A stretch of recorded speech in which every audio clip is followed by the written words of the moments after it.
defining and empowering and dignifying force.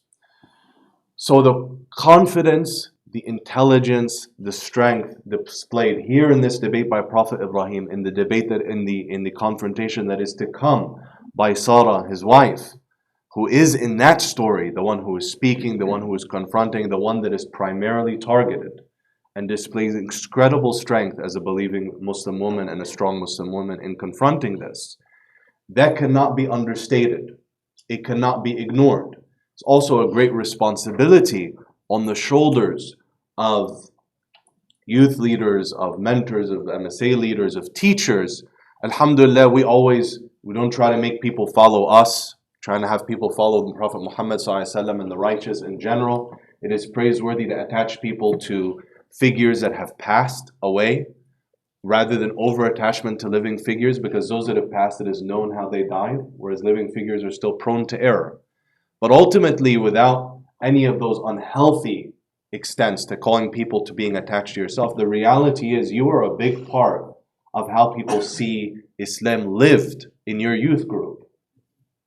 In every family, for better or worse, those, and sometimes for incredible empowerment, and sadly sometimes for incredible hardship, those parents are defining, those relationships are defining what love, what care, what nurturing, what relationship means in the eyes of those children before anything they ever learn from a teacher or an imam or a speech or anything outside. It's a huge responsibility. And so this should really be very, very clear and heavy, I should say, upon our shoulders, to recognize the power through which living Islam shapes others and impacts others. Right? And so the confidence here of Prophet Ibrahim in a rather new circumstance, in the circumstance of a dialogue with another person that is witnessed by many, rather than a da'wah. We've seen him in a more intimate setting, in a private dialogue. We've seen him in da'wah to people, but this is a new setting in sort of a public argumentation or debate.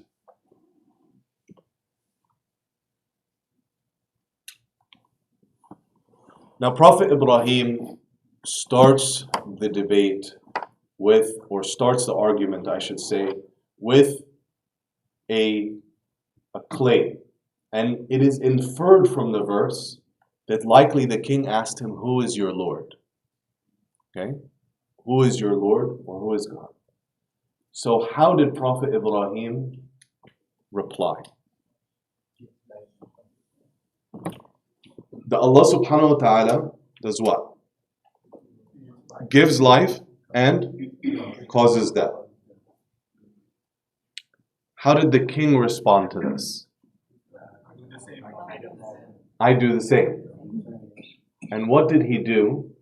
Using his worldly authority, he brought two people that had been condemned to death from a judicial standpoint, okay, from a kingship standpoint.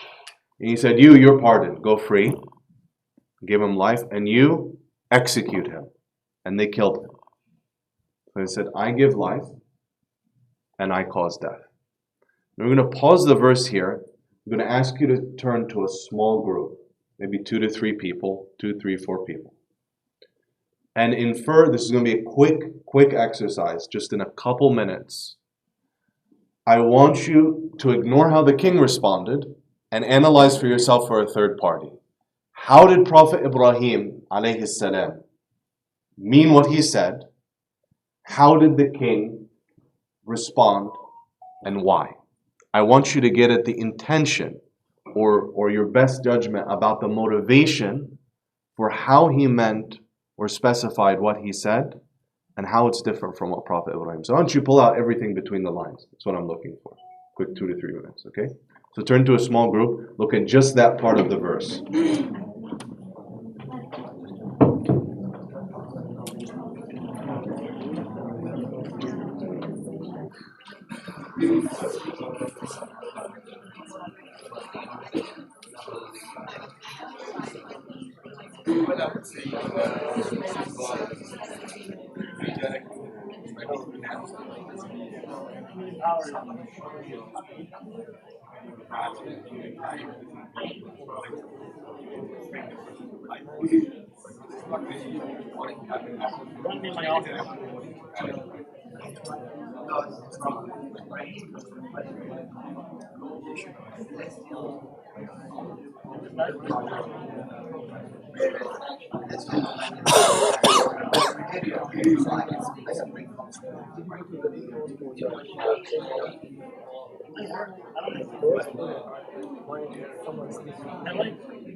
Okay, let's come back together and tell Allah, what did you pull out?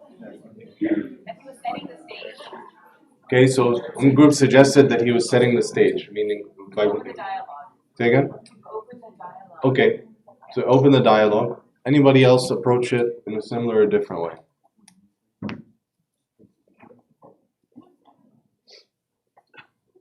Argued said like it was kind of appropriate that he chose this example to kind of lead off with because like again like considering the background of like the king, how he thinks he's kind of like a god almost.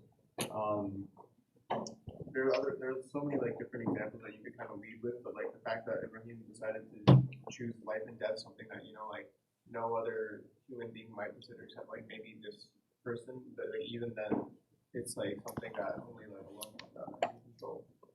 Okay, excellent. Good. We'll come back to that point also about how of all the descriptions of Allah subhanahu wa ta'ala, what he chose. We'll come back with another part in a second. I saw my peripheral vision, someone sharing. Yes. On that same thing, I think he was trying to draw the memory and so that when he makes his case, when he makes his case, he has no argument. He can't argue that. He said, okay, I'll show you how I give life and take life, but can you create? I think that's what Prophet Ibrahim is striving for. Okay. Because that's not, you can't argue that. Okay. Yes. Well, I think kind of going off what she said, creating life and allowing life are two separate things. You know, Allah creates us from nothing, Yes. but He's just giving that person like the permission to live. So I think they're kind of two separate things that aren't really on the same level. Yes. Excellent. He doesn't even think that he cannot bring back to life the person he just killed. Yes. Right. And so bringing back to life the person that he just killed outside of his capability. Allah. Yeah. Alaikum salam. I think one other aspect of it that we also see in the teaching of our today is the fact that the power comes out of arrogance. And you start deluding yourself into grandeur beyond what you have. So many of these powerful people and kings start believing that they have all this power. So someone gets deluded, and we see that even in our lives when we have rulers or dictators or CEOs of powerful companies who sort of think they can do whatever and it comes to well, it's not that yes, you're trying to twist the word, show that another is that yeah, I have all this power. Yes. I'm not mine. No. The king's response is like what any other human being also would say, what they can do and I can drive a car too. What's the problem here? What they can see and like Right. really. But of course, since he's a king, he quote unquote demonstrates that hey, I just showed you what I can do. Okay. He kind of said that too, like he couldn't see, if he didn't understand what Iraqi Islam was from his perspective, he could only see God within his own context because he thought he was God, so he couldn't see anything beyond that. Like he had no understanding of anything beyond that, or like any kind of like scientific, I guess. Like he just thought that he was God, so he couldn't see anything else. Okay. And this comes back to delusion as well. Yes. A couple of things which comes to my mind is when Prophet Ibrahim gives this example, he's talking about the omnipotent, right? The most powerful who can create life in all forms. Whereas Namrud response is limited to only whatever, with very narrow scope to say human being. Ibrahim alayhi salam is not only talking about human beings, talking about life to everything that goes on in the universe. The Yes. scope is very wide. Yes. The response is very narrow.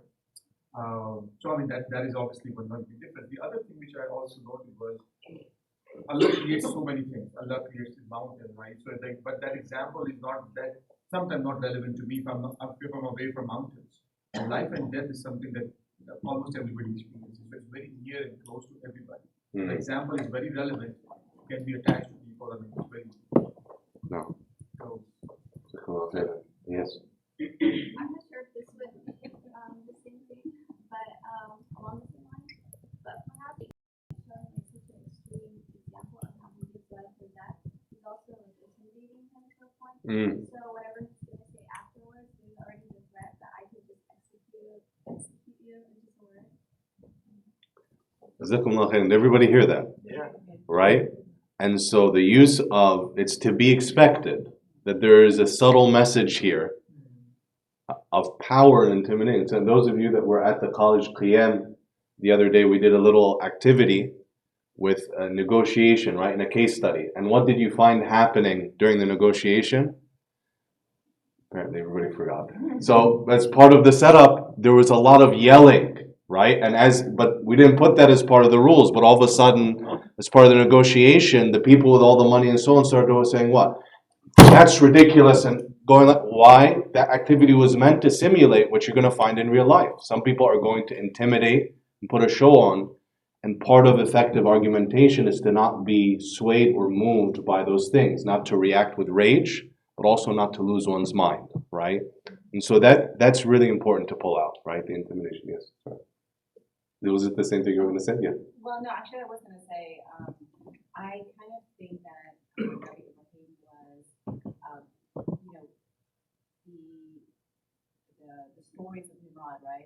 And he was wanting to get Nimrod to admit that he was God. Okay. So it was a way to get him to kind of admit, I am God, right? And he would be able to open that up, that conversation. Okay. A couple, let's have two more, inshallah. Yes, sister. I was thinking that they were on two different levels. Prophet Abraham is on the spiritual level. His comprehension of God was unnatural, but the past is king. He had no spiritual insight at all. He was thinking on a level of being arrogant and what he had and his authority.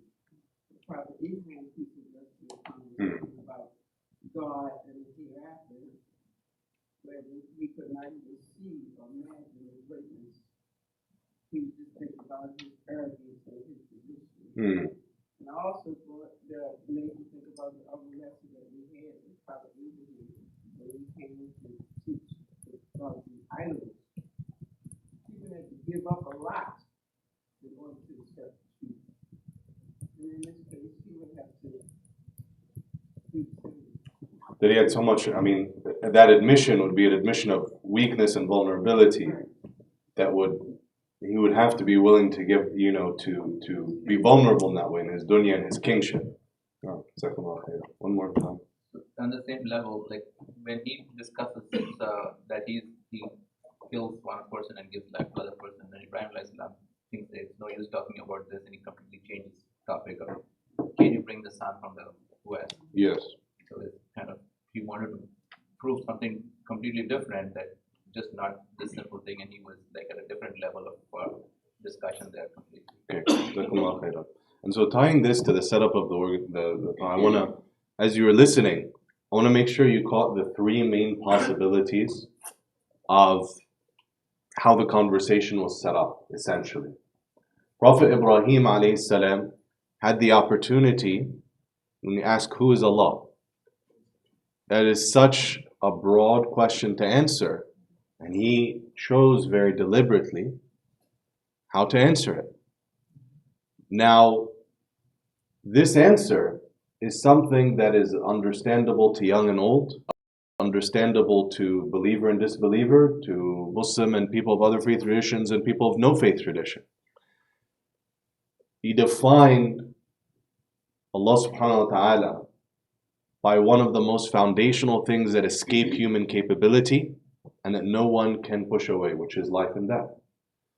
If you've ever had a young child that you've been in your family or among your loved ones that you've been talking about a situation of death before they can understand what that means, but old enough that they're not infants unable to communicate, often people say what? That they went back to Allah subhanahu wa ta'ala, right? That Allah subhanahu wa ta'ala was their time to meet Allah, right? Which is true.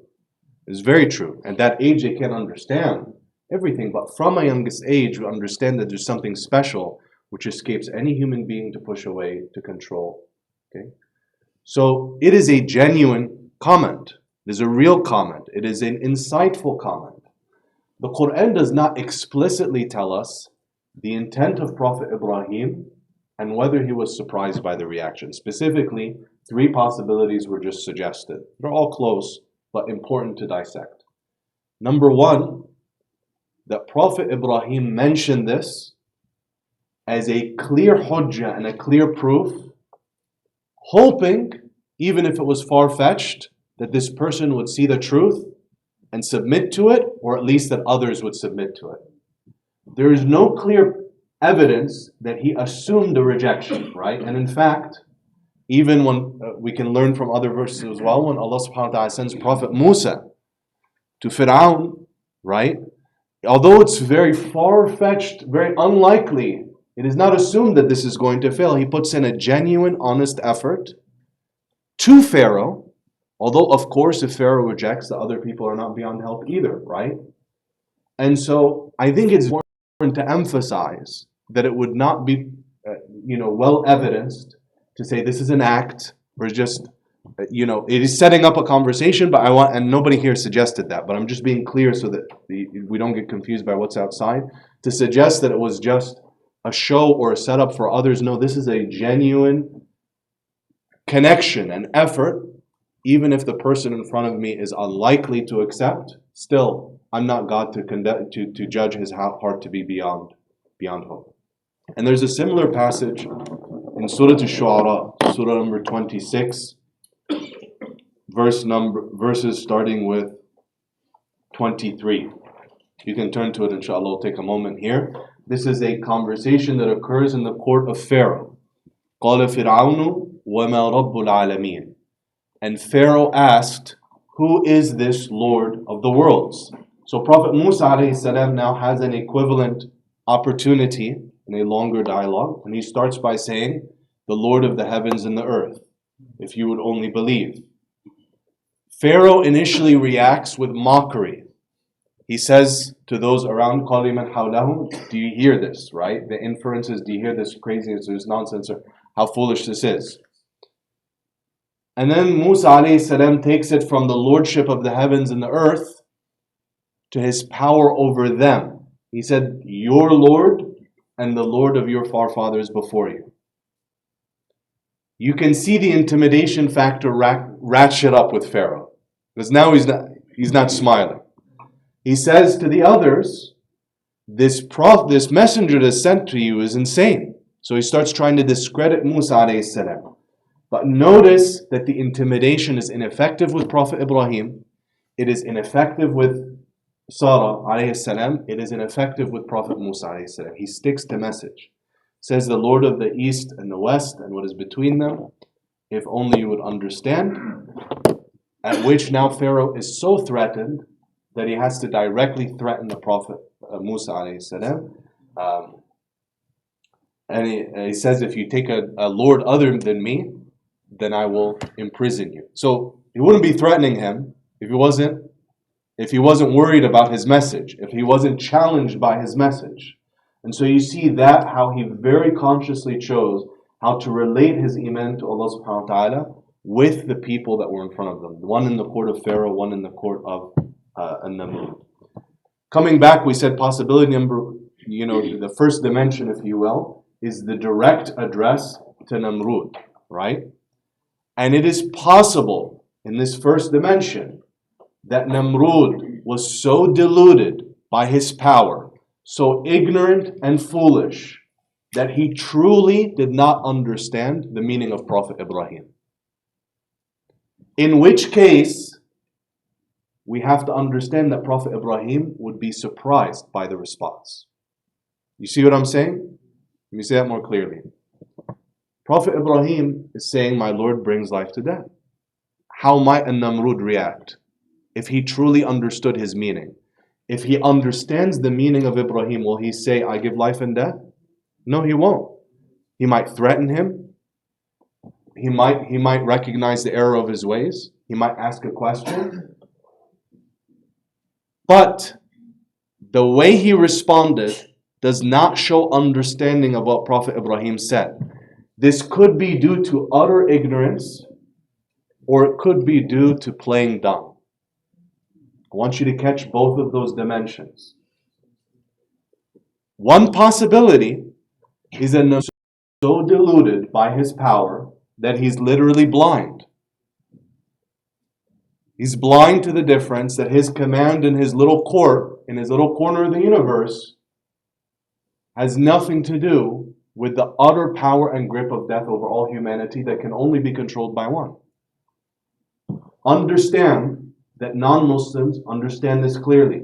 Atheists understand this clearly. Till now, you can leave the Islamic sources aside for a moment. Come back to discussions on the existence of God and so on. And an issue that is discussed in textbooks, in classrooms, in philosophy, is how human beings, even this has been suggested at a genetic or a wiring level, if you will, are prone to, in moments of hardship or desperation or need, to reach out to a higher being or a power or some assistance, right? Once you're falling off of a cliff, what is the first thing anybody says? Oh God, help. At least calling out for help to whatever being or someone is understanding. This is, everybody doesn't believe in God until the plane is crashing, right? And people have seen this is a very serious issue. You may have seen videos of people in planes that were thought to be descending or crashing and then survived. And you see everybody, the person in the suit and the person in the traditional garb and so on, holding, centering themselves and so on. Why? Because the powerlessness of human beings is brought before our eyes in that moment. So as Jamil Uncle was mentioning, and the scholars say, there is no sin after kufr. There is, in other words, no dhanb, no sin that is mentioned or worse than the conscious rejection of Allah subhanahu wa ta'ala. What you are seeing is not kufr as in not accepting Islam, or this is kufr. This is, I know very well what I'm doing, and I'm patting my pocket and enjoying life, and I don't care if it's untrue. Right? Namrud is an example of that knowing kufr. So it could be from his delusion that he truly thinks that what he's doing is equivalent. In which case Prophet Ibrahim would be somewhat surprised. And that's why we should understand how he reacts to this ignorance. Or it could be that Namrud understands very well what's happening and he's deceiving those around him. Okay? And in fact, in the study of history, we should understand this is why leadership is so important in our faith. We'll tell you a story in a moment, but the story is symbolic of a reality in that so many human beings do not have the opportunity for deep education, maybe working from a young age. Maybe all people are prone to influence, and so throughout life, powerful and responsible leadership shapes people and empowers them in a very good way.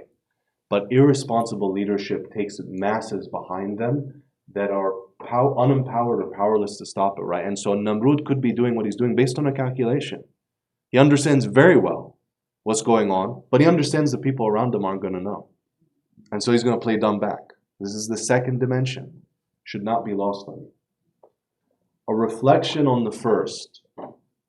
It is not hard for us to reflect in a time when so many dictators and rulers of lands east and west, including many Muslim majority countries, are as blind and deluded as possible. It's not hard for us to reflect on this and what it means in terms of power at a state level.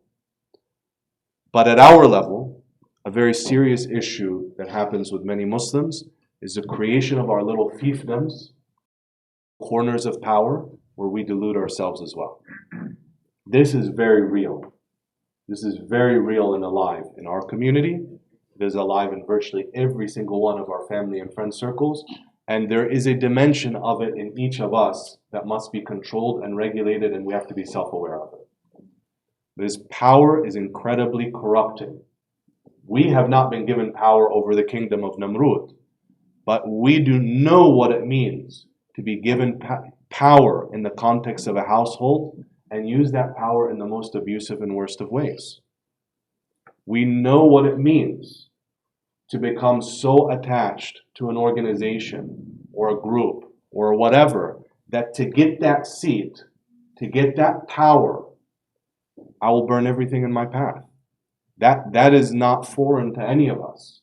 And we should not see that characteristic as outside of any of our hearts. You should understand that it can penetrate our hearts just like it can penetrate anyone else. So having a good circle of friends, being grounded and so on, can help protect us and help keep us accountable from the very corrupting influence that power has. Very, very corrupting influence of power. And sadly, even if reform at the level of countries and so on is beyond many of our reach, in the immediate sense, the suffering of the Muslim household and the backwardness of the Muslim organization and the petty politics of the American Muslim masjid and organizations and MSAs are very much on our backs to reform or to be accountable for before Allah subhanahu wa ta'ala. And there is nothing more, in my estimation, that is holding back more American Muslim institutions than this. The propensity of organizations to compete when they should be working together. The inability to deal with disagreement and difference of opinion. The lack of capacity to be in a household and learn the healthy ways of dealing with disagreement. To court, consider someone for marriage, it doesn't work out, and to truly have the attitude that inshallah someone's better for her and someone's better for him. not to have to discredit the other person and their family so that it looks like there's nothing wrong with me. These are serious diseases in our community. These are serious problems in our hearts. And so the corruption that power had on Namrud may be foreign when we talk about it as stacks of gold or kingship over Asia and Africa and the Middle East and Europe. But it's not foreign when we talk about setting a bad example at home or wanting a little bit too badly to be MSA president or getting upset when I'm not asked to be the speaker at the youth group, but I'm asked to be the behind the scenes person that's making sure the tables get set up and coming up beforehand and after. Look for these opportunities to stay accountable and stay humble. Because here this kufr is breeding arrogance, and arrogance makes people blind. So the blindness of a Namrud is either purposeful or it's because it's scary. He actually doesn't know the difference. Both are scary in separate ways. Obviously, the third dimension, as was mentioned, was that Prophet Ibrahim may have been setting this up, expecting an ignorant answer and then coming another way, but I don't want you to miss these first two dimensions as well. Now, in the art of debate and argumentation, this next step is very, very interesting. And I'm going to say it's probably outside the skill set of many of us Muslims today. If another person was in the shoes of Ibrahim, what do you think they may have done? We're still in the middle of the verse. Continue with No. It's not. You're using life and death in the material sense, but the causation is different from the essence of control. And let me explain to you the definite. Is that all accurate? But in a sense, it's falling into his trap, as was mentioned. You see what I'm saying? In a sense, it's falling into his trap. And so, actually, a sheikh has a term for this. He calls it fiqh al-udhunayn, the fiqh of the two ears. You know what this means? We have an expression in English also. We say in one ear, out the other. You have to know that sometimes the best way to react to a statement, even if it's wrong or incorrect or misleading, is to ignore it. And that's what he does. Prophet Ibrahim does not do this based on ignorance or based on lack of capability to answer. He does it based on his art of dialogue. He understands that pursuing this is not going to benefit this person, but more importantly, it's not going to benefit any of these people around. Why did he say that? Why did he say that? Why did he understand that further arguing about this is not going to benefit neither this person, but especially the people around him? Yes? It would become a distraction. Everybody deep in their soul knows the truth, so it would allow them to reflect. Okay, excellent. What else? We also give it intellectual legitimacy to discuss it. So if it's not even working, it doesn't have any intellectual statement, it's not working. So absolutely. It's giving legitimacy and shifting the focus on the nonsense that he introduced into the argument. These are two beautiful points. There's a point also about the reaction of people around him. As you just mentioned, he considered this as completely utter ignorance from Nimrod. So he changed the topic to a different. And it's ignorance from Namrud that there's no evidence that anyone in the room reacted or understood. You see that? So part of the reaction also is centered on the reaction of the court of Namrud.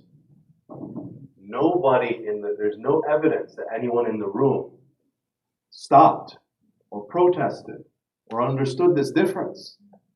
Which means that if I'm addressing the people here, their level is down here. Where else did we see that last time? I don't mean it in a judgmental sense. I don't mean in a putting down sense. I mean in terms of their prerequisite knowledge. Where else did we see this? with his father. Where else did we see it? Musa and Harun. The worshippers of the stars and the moon, right? Prophet Ibrahim did not make sajda to the qamar or to the moon, but he said what? My Lord is the moon. And then the moon set, and he started extending their understanding. In order to do that, he came to their level. He was relatable to them. Notice that he didn't say, why are you worshiping the moon? Like you all worship all night, and then you get up in the day and you kind of chill because God is gone. Like what's wrong with your head, right? It's the same message, but it's an ignorant delivery. If that was the case, which is why he didn't make it.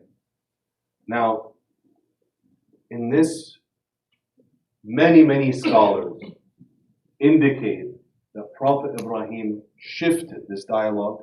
The reasons have been mentioned. But for example, Shaykh al-Amiri, in particular, he notes in his book that this shift to something that would be seen and material beyond doubt was made when he realized how lacking, the people were to perceive the spiritual dimensions. This was mentioned earlier. So the life and death, something's relatable to young and old, people that have lots of educational background and less, but it sailed right over the heads of these people. Partially because Namrud had a chokehold on them. Maybe someone in that court wanted to speak, but couldn't. So in selecting the next argument, and I want you to notice the next argument is not, from a Aqidah standpoint, it's not what would come to you next. If you ask who is Allah, you wouldn't say gives life and death, and then causes the sun and moon to rise. That's not, you see what I'm saying? You might say Malik Yawmiddin, you might talk about Huda. You see what I'm saying? So, Al-Amiri, among other scholars, mentions that when he recognized how much materialism had a grip on these people, that he shifted to a dalil, to an evidence that was overwhelmingly and strikingly sensual, like something that's perceived, that he would never be able to answer. A lot of depth in this. And so many of us have sailed over this ayah, gives life and death. Oh, that didn't work. Brings up the sun, just bring it from over there. No. Like he has a million descriptions he could have chose about Allah subhanahu wa ta'ala. What's also the relevance of the sun in this court, in this empire? They're the followers of or the beliefs and celestial bodies. So he's just switching the focus to say, this is your God, my God does this. Exactly. So many of his subjects worship these bodies. It has status. So in one breath, he's bringing something very important to them, showing how Allah has control over it. But also in Namrud, he caught him. You see, you're the Lord of all these people. The sun's not so important. Show us. The sun must bow to you. You're in Namrud. Right? They worship this other stuff, but you're in Namrud. You see how utterly brilliant this argument is. In that one sentence, all of these dimensions. He said, Allah causes the sun to rise from, this is a wake-up test, east. So cause it to rise from the west. The Quran says, فَبُهِتَ الَّذِي كَفَرَ. Like he was stunned. And now you see why, because this argument was so deep and so utterly moving in so many ways. I want to tell you a quick story, and then we're going to go back to the framing tool, and then we'll move to the discussion studies. The story is not one you'd expect to hear in this class, but it's memorable. It's from a storybook that was written in the early 1900s. It is from another culture, so it takes a little bit of translation. But actually, the book was originally written in Arabic. It was eventually turned into a movie like an old school movie in the 60s, and it was actually translated into English. The story which is fictional, but captures some meanings, is translated into English in the book called The Lamp of Hashim. I don't know what the translation was. I've never seen it in English. But in Arabic it's called, I'll pull out some Egyptian accent here, Qandil Hashim, or properly Qandil Hashim. What does this mean? The story Qandil means the lamp. And Hashim is Zainab, the sister of Hussein ibn Ali radiallahu anhu. So she is a person from Ahl al-Bayt, right? She's a person from the family of the Prophet sallallahu alaihi wasallam. And she's buried in kind of a suburb or a neighborhood, I should say, of Cairo, Egypt. Anybody known or been to that neighborhood? It's called the Sayyida Zainab. It's named after her. That's a neighborhood in Egypt. And it's named after this Zainab, not Zainab there's many Zainabs in the Sira, but this, I've told you which one this is, mashallah. This area in Egypt is an extremely impoverished area. Very, very poor people there overall. Very simple people. Again, driven by that so many of them working from such a young age. Sadly, if you go through that area, you see a level of poverty like the half-finished buildings, the ones that were never like put windows and so on, and the beams are still, people live in them. There's this luxurious compared to living on the street, right? And so, but at the same time, I prayed in a masjid there, and subhanAllah is just incredibly memorable, not because it's one of the grand masajid and so on, but because of the people that come, right? It was a little bit dusty, it was burning hot, forget AC or anything like that, but seeing the love of these people, right, of Islam, as Imam al-Razi says, Allahumma imanan ka iman al-ajaiz, like the simplicity and the beauty of the iman of those that are attached to Allah subhanahu wa ta'ala. The story goes as follows. In that part of the world, there was a habit that people would take the oil that would burn in the lamp, the used oil, and use it for blessings in terms of treating eyesight or so on and so forth, right? They would take it as a blessed instrument. Now again, we're not saying that this is Islamically legitimate or backed, but keep in mind, people are just following that, and many of these people don't have not been blessed with a lot of educational background. But this was a very dangerous practice. Why? Because the used oil would have all the soot and contaminants in them, right? And so they would take this as a blessed, instrument, and then this itself would cause their eyesight to worsen. But people wouldn't do this. Maybe some of you study public health, and you see how that customs of people can be very, very overwhelming until you can address them at their level, right? There's been similar experiences in other parts of the world where, say, a person, they have a certain voodoo doctor or a certain whatever, and that's so ingrained in people that even when medicine or so on comes, it's not relatable to people's customs and they reject it. So the story is about this man who goes, who studies in Europe in medicine, he comes back, opens a clinic to help these people. And what does he say? He says, what you're doing is crazy. It's causing you to be blind. Here's eye drops. Let me treat you so you don't go totally blind. And he keeps criticizing everything they're doing, that is causing it, that it's wrong, that it's the problem. It was everything he's saying true or false? It's true. What's the result of what he's saying? The clinic becomes empty. Nobody will come to him for treatment. And people keep rubbing this oil on their hands and in their eyes, and it's causing progressively worse and worse blindness. So eventually in the story, I'm just summarizing the story, that a person comes to him and he tells them that you can't do this. People will never listen to you. You're telling them everything sacred and important in their life is backwards and the source of all their problems. You have to be able to relate to them. So the story is essentially at the end, he takes the eye drops and he says, this is from Anbilu Muhashim. He said, this is from that, just to try to help the people. Okay, so just a story. But why do I mention this story? On a more practical level, I remember a person who described a sheikh that visited their community and stayed with them for many years. And he said at first, when that person was addressing them, they were there. Then he realized nobody understood what he's saying, and so he came down. And then he realized that still very, very, very few people are connecting to the message, and so he met us where we are. Understand that this hand movement is what he did to me describing himself, not my judgment of them. Right? But when he says that, then a light comes into his eye. Why? Because they felt relatable. So they followed him for many years. So part of this, now in the address to his father, in the address to the king, in the address to the court of the king, in the address to the people of the celestial bodies, is that he is able to connect with people at their level, where they are. Person describes effective leadership as staying ahead of people, but not more than one step ahead of people, right? And so always being relatable and connecting to those that you are seeking to assist or empower or serve or lead is an incredibly important part of effectively delivering the message.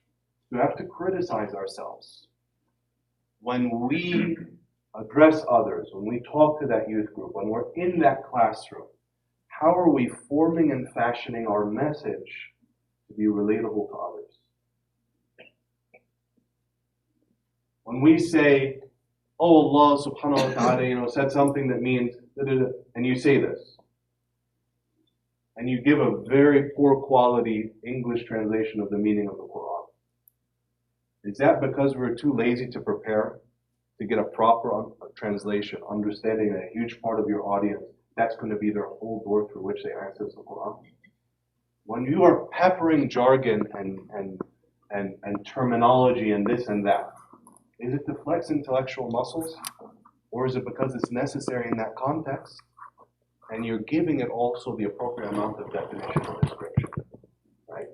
When we're dealing with young people in particular, are you asking them to see the world as you see it at 30 or 40 or 50 or 60? Or are you really remembering what it means to be a teenager and showing them how someone would talk if they were just a little bit older? I've been through that. Let me see if I can help you along. So these lessons are incredibly important on the address of Prophet Ibrahim alayhi salam.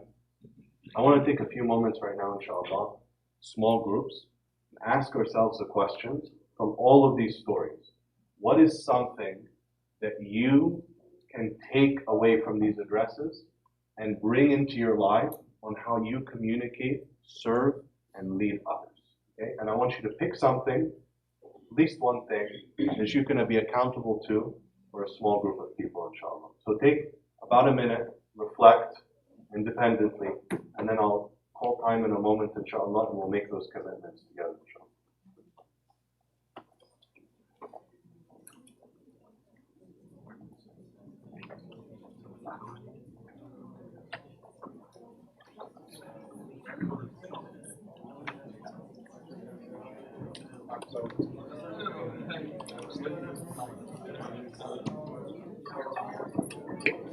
Okay, if you haven't, you can turn to a small group, inshallah, and see if we can make those commitments together.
Okay, let's come back together, inshallah.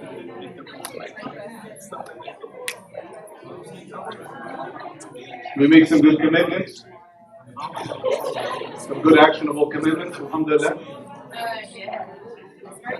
I'm not getting a sweet vibe from you. I gotta force you all to write it down so we can review it, inshallah. Speaking of writing it down, a lot of you haven't taken advantage of the letter writing, although many of you have not. So I'm going to remind you, inshallah, the letter that we encourage you to write, put it in a self-addressed envelope, put it in the suitcase, inshallah, so we can get you Ramadan ready, inshallah, with that reminder showing up at your mailbox, inshallah, sometime soon.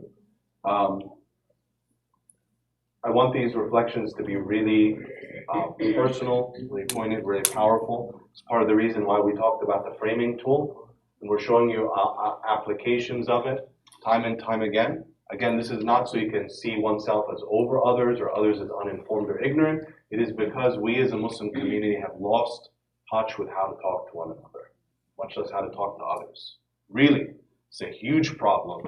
They're communicating and relating to perspectives that are other than yours. And one of the ways, by the way, that you stay accountable to do this is by exposing yourself to a variety of perspectives in your inner circle. Human beings want to always feel that they're right. Righteous ones just regulate it more.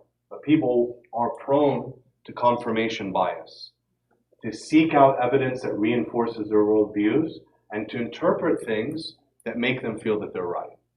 One of the best ways to stay accountable for that is when your inner circle is giving you very diverse opinions. Not everybody in your inner circle lifts you up and just yes man or yes woman or and pumps you up, but you're getting a variety of perspectives, and so your mind is always challenged. Your heart always feels pushed up because you have good and righteous people, but also diverse people in your inner circle. It's one of the most powerful ways to stay accountable for this, inshallah. And social media makes this worse or better? Much worse. Why? Take the rest of the class to talk about it. But one reason is the folks at Facebook and all these companies write the algorithms to show you what pleases you or what upsets you. Pleases you, because they make money regardless. And so leading up to it, everybody that, the algorithm shows are likely to vote for candidate A gets advertisements, candidate A is the best. And of their friends, which comments get boosted to the top? The ones that score that they support it. And they don't understand that the other person who's going to cancel out their vote is seeing a curated wall of exactly the opposite. So you get a very skewed perspective on reality. That would be if reality was a subset of your friend's actual comments, whether they're insightful or not. But unfortunately, there's bots all over the internet. So half of what you're looking at is literally propaganda made up. And part of what you're looking at is reality that's doctored. It's been airbrushed and photoshopped and modified. And if you're from a Muslim or South Asian, an Arab or South Asian or Muslim majority country, then whatever is true has a big red arrow, right? And this, apparently I'm the only one, never mind. I say this downstairs, wallahi, and people laugh. So I guess it's a generational thing. But I think our Photoshop generations are a little bit different. But anyway, so be very, very cautious of confirmation bias and of only having people around you that are reinforcing what you think or believe. Questions on what we've talked about, because we're about to switch gears to another very special believer, inshallah. Yes. I just wanted to share a personal thing. I teach 8th grade, so I'm always prone to the other perspective and the effect of social media on 8th graders and the things that they value. So I'm always in awe after conversations and discussions in my classes. And when we talk about current events and we talk about issues in American history, the connections that they make.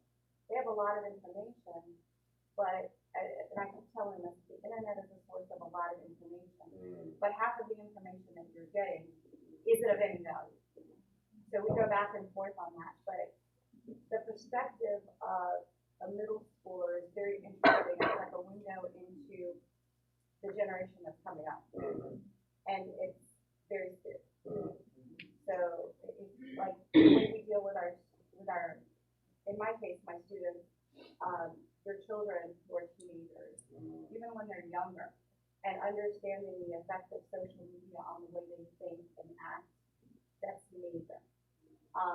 And being careful that whether you like it or not, even if you limit their access to the internet, they're still hearing it from their friends. So understanding that popular culture, understanding the things that they're prone to hear, you have to really study it because we're like, no, this is garbage. But we have to take that seriously in the way we deal in general.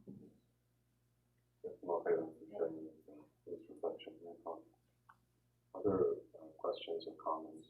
Thoughts? What is the Islamic concept of privilege? I know arrogance is close, right? And we talk about patience a lot and just all of these different character traits that are either positive or negative.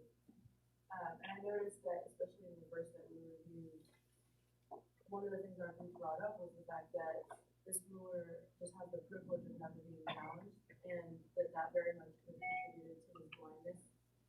And that causes, like, that privilege can take people two different ways. It can either take them to a way of, like, questioning that privilege and reaching behind them and actually helping people and actually acting upon that privilege to make sure they create equity around them. or it can be like very much the opposite and be very disabling and blinding and really perpetuate that like delusion that a lot of people have that then causes power, that then causes arrogance, and like all of the characteristics we talked about. So like what would you say privilege is a role here and what would be like this How would you define privilege? It's I would say it's an advantage that someone has simply based on things that they were given or gifted. It's not necessarily something one works for, or it's a very educated definition, but definitely like advantage and an upper hand, something that contributes to someone having more power, but literally not at all because of their doing. It's just because of they happen to be. So, Jazakumullah khairan for the question and the definition. The reason I answer the definition is because one challenge, I'll give you my perspective. I think the question bears further discussion for sure, but my perspective, at the end of the Islamic perspective on something is driven by its definition, and I found the term being used, in my humble opinion, inconsistently and in different ways, in different settings by people. And so I think as we tease out what guidance our religion gives on these matters, I think an element of when the word privilege is used to say one's disposition or gifts or things that are them that fundamentally affect how they see the world and how the world treats them.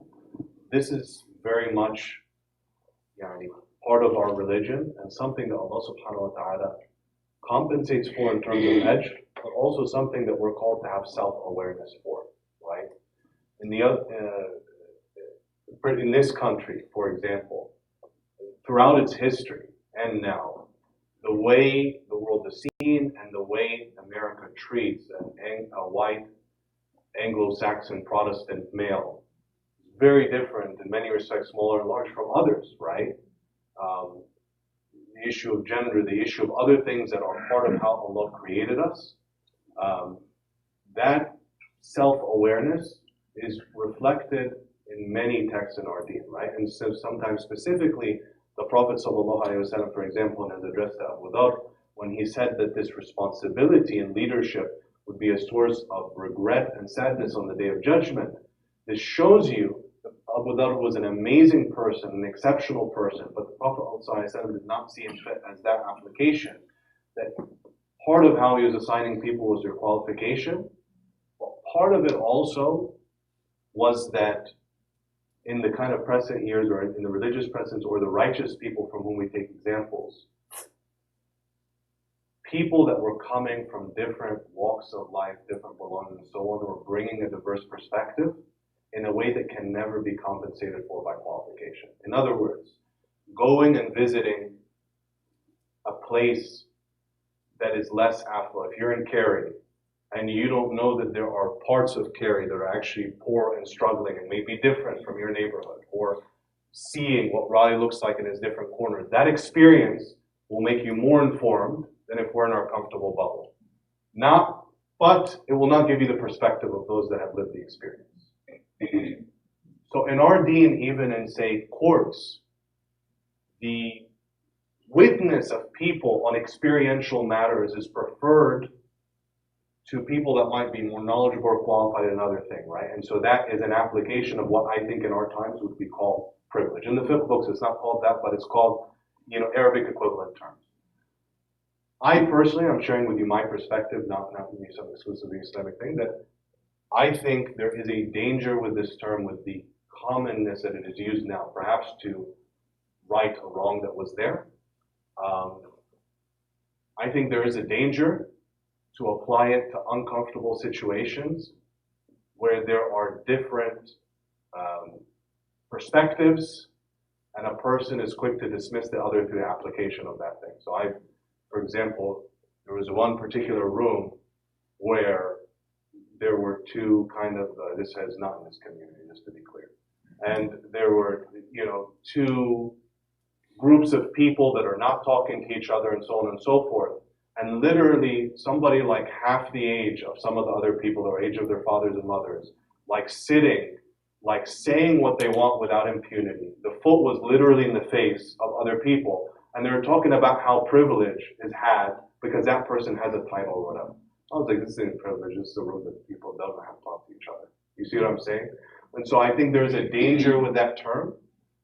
And I understand, I think that danger comes from a positive place and that has been ignored for too many times, but the reaction to an extreme is not the opposite extreme. The reaction to extreme is to bring things back to their justly wasat and middle. Okay, so the first part was more sharing some text. The second part, just to be clear, was my perspective, which is open to debate and discussion and differentiation. How do we balance, the going in one year and out the other with the requirement to either do something, say something, or change in the heart if you don't have the power to do something or say something? For example, in Muslim groups online, sometimes there are people who are anti-vaccine advocates or think that essential oils will take the place of medicine. And I always feel obligated to say, no, you need to get vaccinated, and no, you actually need to see a doctor, because I'm afraid that they'll suck other people into their way of thinking. But it kind of always backfires because then there will be 5 or 10 other people who are also anti-vaccine advocates and or think that, essential oils cure cancer. And so what is the proper thing to do there? Because after hearing this, I'm thinking maybe I should just let it go in one year and out the other, but then I think about the 40 days long fast that the day before. So what's the balance there? Beautiful question. I would advise 3 things. Consultation, istikhara, and priorities.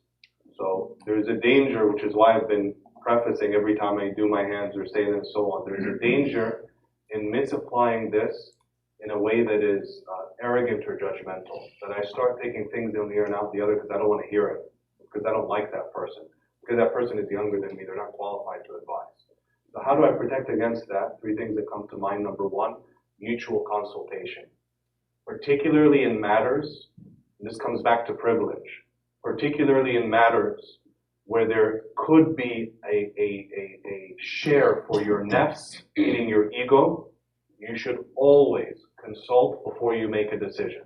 So for example, you give a talk, or you run an event, and somebody comes up to you and says, that was horrible, this happened, that happened, and so on.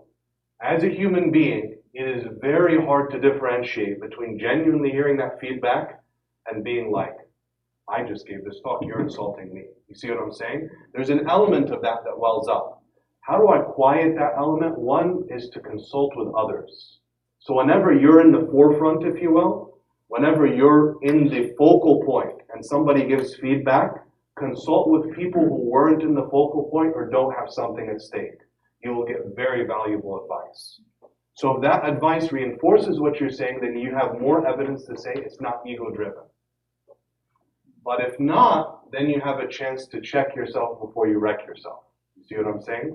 Because sometimes somebody comes up with advice, that person is half your age, that person didn't package that advice well, so it's easy to be upset, but it turns out their advice was really good, right?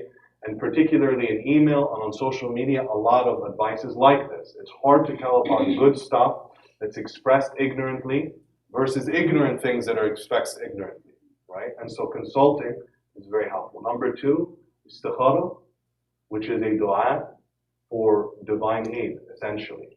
Ultimately, after you do these things, we are reaffirming to ourselves that our reliance is not on our own wit or strength or brilliance, but it's asking Allah subhanahu wa ta'ala for His divine aid in making the right decision.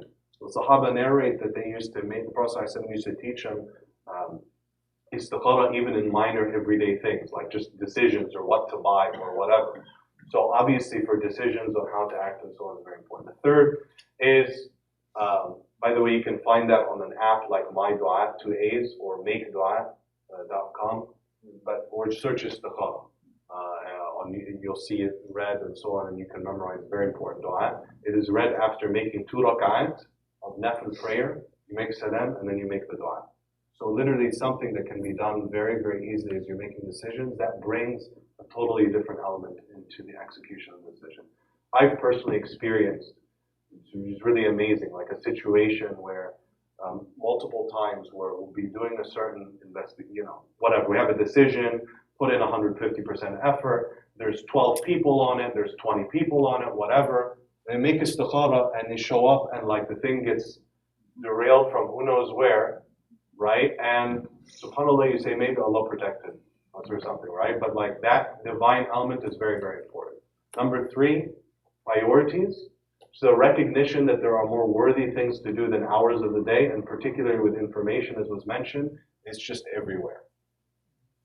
And so the in one ear, out the other is more for destructive or harmful or off topic or giving intellectual, viability to something. But when there's just a lot of things that need answering, you have to pick something to answer. And in general, a lot of trolling is a waste of time. Answering trolls online is a waste of time. And a lot of like social media banter and email wars are a total waste of time, right? I would say that's much more often the case than the opposite. But again, if you're unsure, consult, discuss. Sometimes an ignorant speech that has affected a lot of people, it has to be answered, but it has to be answered in a wise way. But in general, having priorities helps you choose the most worthy thing to do. So I would approach it more from priorities. In one ear and out the other is more for things that are off topic or meant to insult or backbiting or whatever, things that there's no benefit in engaging. So Allah knows best. So one more, I'd like to go back to the question about commitment. Commitment? I'm making a commitment. Yeah. Decide when making a commitment to it. So when you deal with teenagers, I want to make a commitment to teach them and be able to relate to them on their level. But in some certain positions as an instructor of youth, there's a thing of crossing the line. So you can probably teach a lesson, probably relate to them on their levels, but they're on many mixed levels. So when you risk that and you maybe try to be on their level, there's a chance of crossing the line. Where you don't want teenagers and students to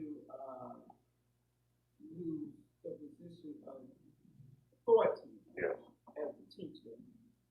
So, I might be teaching a class about smoking and alcohol. And there's so far that I can go. They may be doing all kinds of negative things, but I can't relate so much to that. I have to be more stay focused on the content of the lesson. So I hope I'm saying it. No, it's definitely yeah. But there's a thing across the line to me. So if I relate to you as far as some things are going on, then because I relate to you don't mean that I'm stoop to your level, and that's a good thing to use. And then now that you related, you think that now you can just talk any kind of way, or I'm just saying, is there a loss of respect somewhere in there, and authority across the line when I try to relate to you and make a commitment to relate to you so you can understand that? Jazakumullah khairan. This is such a deep topic, and I think it's really worthy of reflection, and I'll share some thoughts, but I think we're continuing to explore this throughout the life of this family. Because quite honestly, the examples of this are fewer and far between than I mean. So historically, a big focus of Islamic institutions, Islamic teachers, is at-tarbiyah, right? Which is the systematic development, nurturing, building of the person. In order to execute this responsibility, a teacher was more than just a teacher. They were an educator. I mean, now you're hearing, if you're in education, feel like holistic education, right? Looking at a person, understanding what situation they're coming from at home, what they're bringing in, that every child has. There are well over 1,000 years that's been in the Islamic tradition. Well over 1,000. Very, very prominent in books and scholars of tarbiyah, which is totally different from teaching, which is important as well, from information exchange and so on. In order to execute this, I have to look up to someone. When you look at the Prophet ﷺ, you look up to him. And sadly, sometimes being relatable to people, I'm going to say a couple terms that might make you uncomfortable, but I wrestle with this day and night. Sometimes you're really asked to be a clown, or asked to be an entertainer, or asked to just do foolishness so that you can be relatable. So it's an art to be incredibly dignified, refined, carry the deen literally in your persona, in your words, on your sleeves, and yet also be incredibly relatable. The Prophet ﷺ himself is an extremely noble person. Could sit from a young age in the gatherings of the elites of Quraysh, but he didn't carry it with arrogance. And so because he lived with very little material life for parts of life, he was eminently relatable to the poor, to the weak. He had a circle that was racially very diverse. He was incredibly chaste and upright. And yet he was not like Muslim awkward in dealing with women. You see what I'm saying? Like he was not unrelatable. Like he carried himself in chastity and respect. And yet women were able to come and address him and ask him and seek guidance from him and follow him, just as men were able to follow the mothers of the believers in things that transcend gender, transcend race. So that balance is something that we're all struggling to implement, and that is too little and too far between when it's lived, but I think it's something we need to bring back and reclaim our own tradition. Part of this gathering is just to show you how immense our tradition is, that this existed, and it exists, and it can be brought to people that live Islam with dignity and with honor, inshallah. Speaking of someone living with dignity and honor, we come to a great believer, the great Sarah alayhi salam. Sarah from language literally comes from the root meaning happiness. And Sarah was a very distinguished believer who married Prophet Ibrahim in the early period of life. And so in general, she lived with him the period in Iraq, in some of these cities, and then would travel with him as they came to Palestine and the area of Egypt. And obviously she would remain him. She's buried where? Anybody know? She is buried on earth. That's a good start. Alhamdulillah. She's buried in Iraq. She is buried in Palestine. In Al-Khalil, the city that bears his name, she is married actually right near the burial place of Prophet Ibrahim. Okay, at the end of the class, we'll show you some photos and tours, inshallah, of where they are buried. That grave lasts till now, as is the grave of Prophet Ibrahim. In Arabic, it's Al-Khalil. In English, it's Hebron, Hebron, in Palestine. Okay? So that's where she's buried. That's where she lived at the end of her years. But they married during the time when they were more further east, the lands of Iraq. The specific order of events, as I said, I've given you about 3 major events in terms of dawah. Dawah to the idol worshippers, the celestial bodies, and then to the king representing the worshippers of figures. And these all generally occur in the earlier period before they move to what today would be a different country. And the marriage happens sometime. The order of these is not specifically established, right? And then, so in other words, it's clear that the idols, because they're with his father, was one of the earliest things, right? Likely some of the bigger elements may not have happened without the king knowing about them, and so it may have happened, but each of these incidents occurred before they left the lands of Iraq and moved westward towards Palestine and Egypt. Are you ready to be a little bit uncomfortable in a way that can help us grow and develop, inshallah? Have your permission? This is going to challenge every man and every woman in this room. And it's somewhat challenging to elements of culture that we hold very dear in ways that are very subtle. An amazing narration, several amazing narrations about Sarah alayhi salam. One comes in this very highly authenticated hadith in Al-Bukhari and also in Muslim, where Prophet Ibrahim addresses Sarah, saying, "There is not upon this earth a believer besides me and you." So this is before the Kaaba is raised. This is before Ismail is born. This is before Ishaq is born. In Al-Bukhari and Muslim, she is addressed and she's told, "There is not a believer remaining on earth besides myself and you." So Sarah alayhi salam is one of the figures that is incredibly empowering, encouraging for people that may live in a context, in time or place, where they feel quite alone. Many Muslims today experience this being, saying, the only Muslim or one of a couple in their high school, or the only person in their workplace, and especially living during painful times historically, where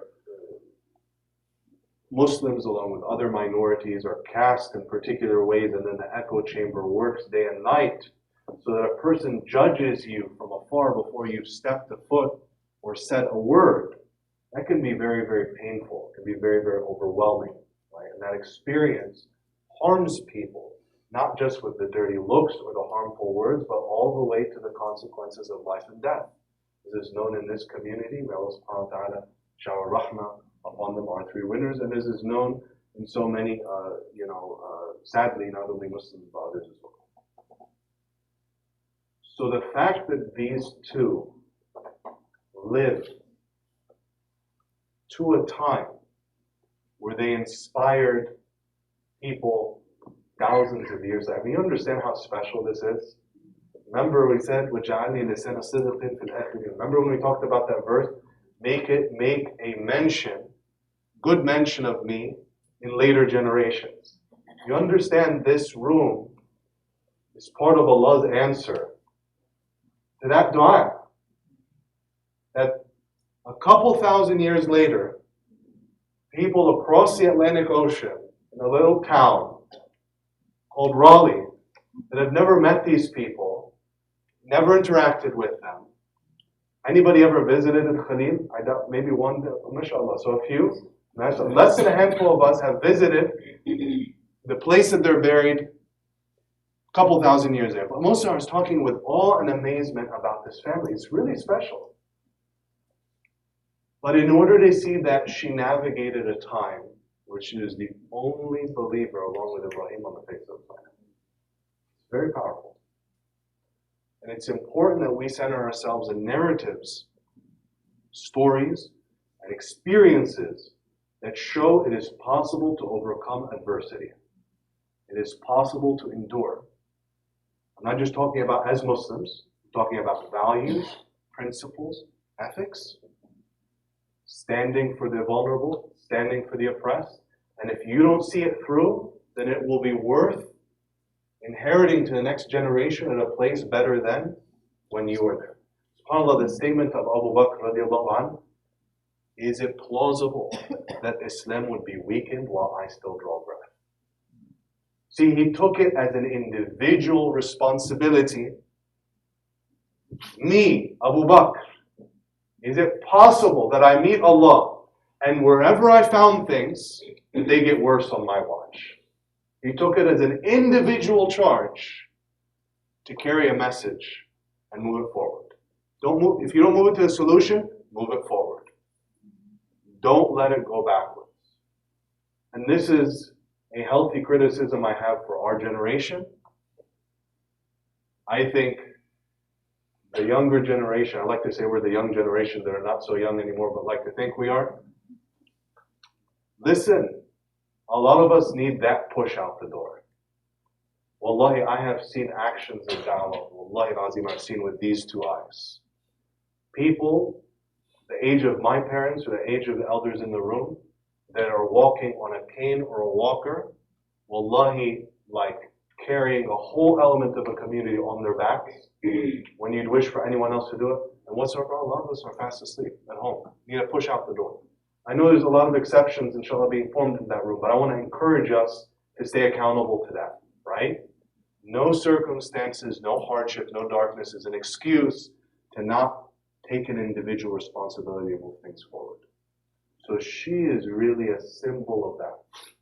She is a symbol of courage, and dignity, and strength, in that she not only believed in the message of Ibrahim alayhi salam, but she had the steadfastness and the courage to be the only believer along with him for an extended period of their life. Of course, Allah subhanahu wa ta'ala would reward this in immense ways. among her distinguishing characteristics is that she is Ummul Anbiya. We often talk about Abu Anbiya, Prophet Ibrahim, but we have to remember all of the prophets from Bani Israel are from her children. It's a huge honor for her and her husband. All of them. Zakaria, Yahya, Musa, Isa, on and on and on. All of them are from the line of Sarah and Ibrahim alayhi salam. Amazing. Amazing. It's another gift Allah subhanahu wa ta'ala gave this woman that challenges us in surprising ways because of the pop culture that we are bombarded with. Many of you may not have heard this narration before, but it's narrated that Allah subhanahu wa ta'ala did not create any woman who was more beautiful than Sarah alayhi salam after Hawa, after Eve. And in another narration, it is said that Yusuf alayhi salam and his mother, meaning Sarah, right, literally his great-grandmother, but meaning his foremother, Sarah, were given half shatr, half of beauty. So Allah subhanahu wa ta'ala created Prophet Yusuf alayhi salam and created Sarah with these immense physical gifts. This is deeply uncovered, yes? Is there another narration that only mentions Yusuf? There are multiple narratives. Part of this study, we were out at different places of worship. So there's one place of worship that was like a holy day for them, right? And the imam equivalents, like the clerics or the religious figures of that, they could not covet material possessions and they could not extend their hand to take any.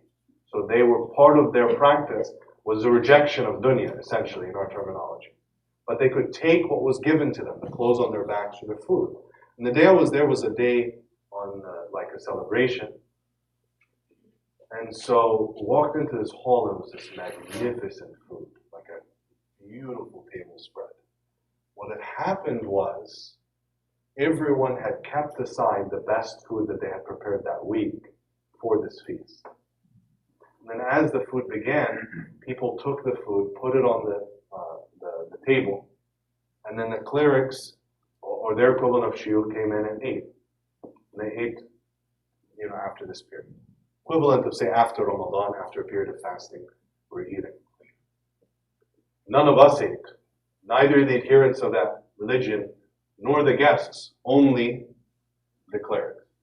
They finished, they had this dessert spread. Allahu Akbar. Like, I was going to throw in a little humor. I think it's the only, Muslims have their dessert on. I don't know what's us with sugar and honey, man, but you see people that come in for dawah, they're like, yeah, baklava, man. It's like, but this, if there was a table to rival Muslim desserts, would have been this one. Was incredible. But in my mind, as healthy dialogue, like a discussion of aqidah, not a judgment of those human beings, I said to myself, this isn't human. Is it possible that anybody eats cake for sustenance? Do you have dessert because you're going to die if you don't have dessert? That's what quiets your stomach? Then have bread and oil. You see what I'm saying? So the ulama actually mention this in the tafsir. They say that righteousness in Islam, you are not asked to reject what is human to covet, to enjoyment of food, enjoyment of companionship, of intimacy, all of these relationships, having children, etc. But you're asked to regulate it. So Allah Azza wa Jal invites, eat and drink, but don't go to excesses, right? Listen, it's okay to dress nice. Just don't be arrogant. It's okay to shop well, right?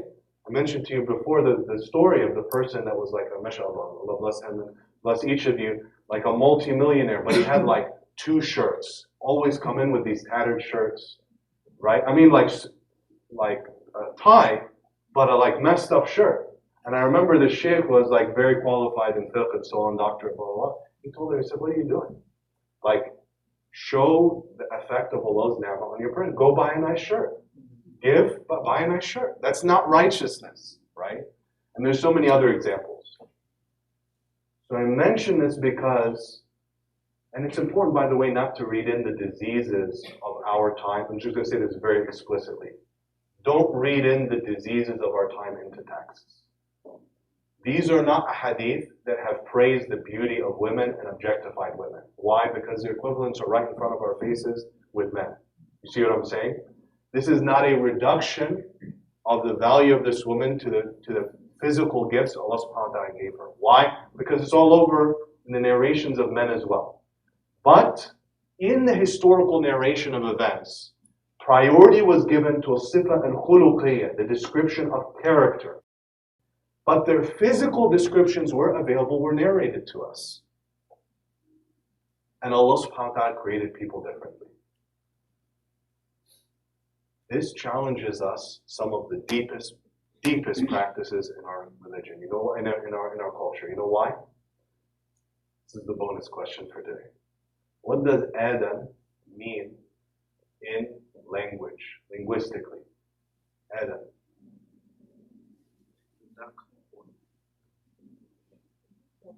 It means, I heard it twice, mashallah, it means to be dark-skinned. For example, in a narration about Ali ibn Abi Talib, you see that he is described as Adamun Shadidul Adama. Adamun Shadidul Adama, meaning that he was very dark-skinned. This is just, it's not a judgmental term, it's just a physical description. Was he taller, was he shorter, etc., etc. So in this is, I'm giving you an actual usage of the term at the time of the Prophet ﷺ that has nothing to do with the name Prophet Adam. Meaning what? The name of the first human being comes from the one that was colored, a person of color. Therefore, likely, Hawa was what? Like, so Sarah, like looking at these narrations and looking at the totality of our religion, really challenges our notions of colorism. Why? Obviously, we don't depict our holy figures because we don't know. We don't know why would we draw. But for sure, we do not draw anything associated with Allah subhanahu wa ta'ala. A person that imagines it is a white figure in the heavens has missed the whole essence of what Allah subhanahu wa ta'ala is. But historically, is it likely that Jesus was an extremely light, white-skinned person with blonde hair?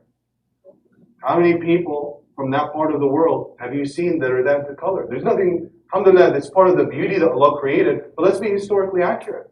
That's not how people from that area are likely to look. Musa alayhi salam was a dark-skinned person. In our term, it would be, black. If we're assigning modern, terms describing his appearance. Usama ibn Zayd was the darkest man in Arabia. He was very, very dark complexion, right? And others like Suhaib al-Rumayy was a great companion, was very, very much lighter in complexion. Prophet Muhammad sallallahu alaihi wasallam was medium. It was not like if you go to Saudi, you see some of our brothers and sisters from Saudi that may be a little bit darker skin. You see a bit of a spectrum. And he was kind of in the middle of the spectrum of his people, right? But then you see how these notions of beauty and gifts come into our cultures. Most of us, let's just get real. If you paint a picture of these figures, often what comes to our mind are paler white-skinned people. All of what we've associated with beauty. Allah has created beauty in people of all those skin colors. Let's get real. In our cultures, you know how big an industry it is that like whitening cream, right? And their terminologies, right? Why? Because we're letting these things come into our culture, come into our values. When you look at makeup, right? And again, alhamdulillah, there is nothing wrong with emphasizing or adorning the beauty that Allah subhanahu wa ta'ala has created in ways that are appropriate for men and different ways that are appropriate for women. That's all fine, not changing the essence of the creation. But again, let's be critical here. Look at even the terminology that creeps into our language, right? When we talk about a person being fair skin. Not a description of color, but a description of beauty. Look at the products, things called foundation. Last I checked, the foundation of what Allah created is beautiful, man. Called something else. Or concealer. Or these other things to make us feel that we're not good enough the way that we are. And then may Allah protect us from the Instagramming of the Muslim community, right? I mean, you can't even put up food without a filter, bro. Calm down. Like, show me a nice piece of food as fine as it is. No, we gotta change the lighting and like focus on the steak. So this stuff is funny, yes, but it creeps into our lives in very, very serious ways. Down to which people reject proposals over this stuff, marriage proposals. I've seen it, I've read about it in books. People will reject. The Prophet ﷺ says, if a person comes to you that you're pleased with their deen and their character, then marry them. If not, it will be a fitna and fasad in the earth. Well, this is part of the fasad. You turn away people. It's okay to, by the way, in terms of marriage or whatever, to have a personal preference. Allah created everything beautiful. You're not handing out tickets to Jannah. So when you pick a partner, for example, you are allowed to have your personal preferences. You want a language preference. You prefer to have a certain background shared. You prefer to have a certain physical appearance that's appealing to you. That's fine as long as you stop there. Because you're choosing a partner. So you can have a personal preference, but you can't believe that that preference is superior to others. But that's the only way that Allah created beauty. Now what I'm talking about is the opposite. That it's crept into our understanding that this is the essence of God's gifts. This is the essence of beauty.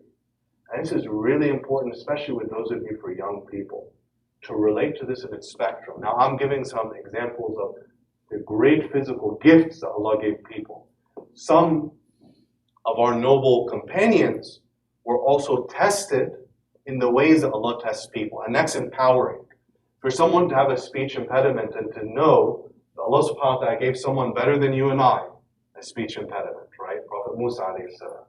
Or the way that Allah subhanahu wa ta'ala created different companions who, out of respect, it was just narrated that they struggled with a limp in their step, or they were,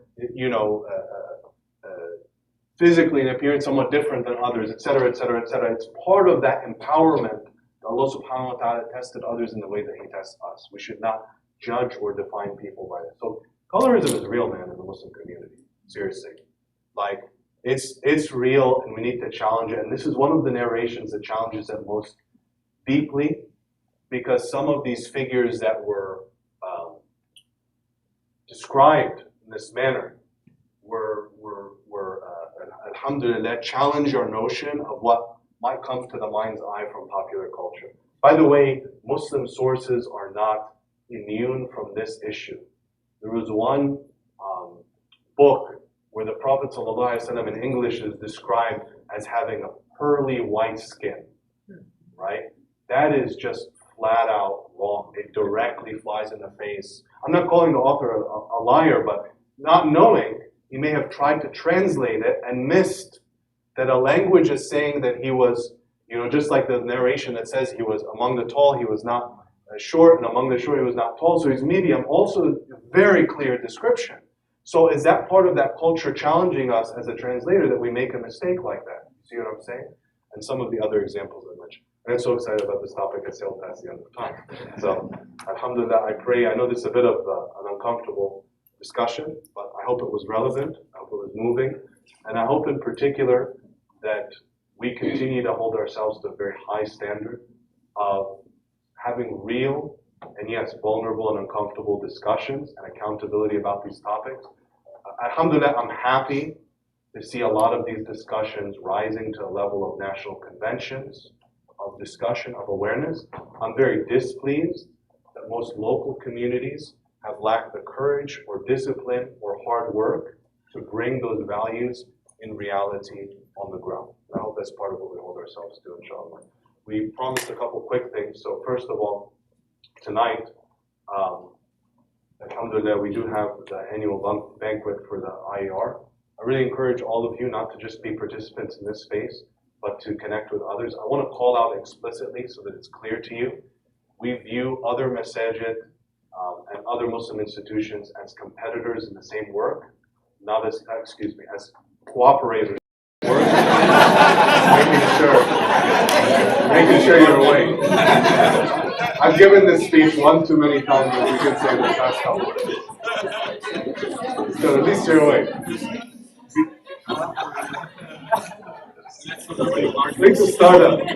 We need to start a book of like, what's it called? The slips of tongues that happen when you pull the imam out of bed too early on the weekend. Right? We'll get a good couple years of this class. We'll get some good quotes, inshallah. It is unfortunate, although it is natural in a space where many, this must be the 2000 fundraiser in the last season. It is just unfortunate that facilities and speaker bookings happen in this way, where Apex Mosque is having the same time as IR. But I want to be explicit in calling out that that's what it is. It's a coincidence driven by circumstance, not purposeful. And I do very much mean, and anybody that's seen me publicly with Imam Khalid and the others know that this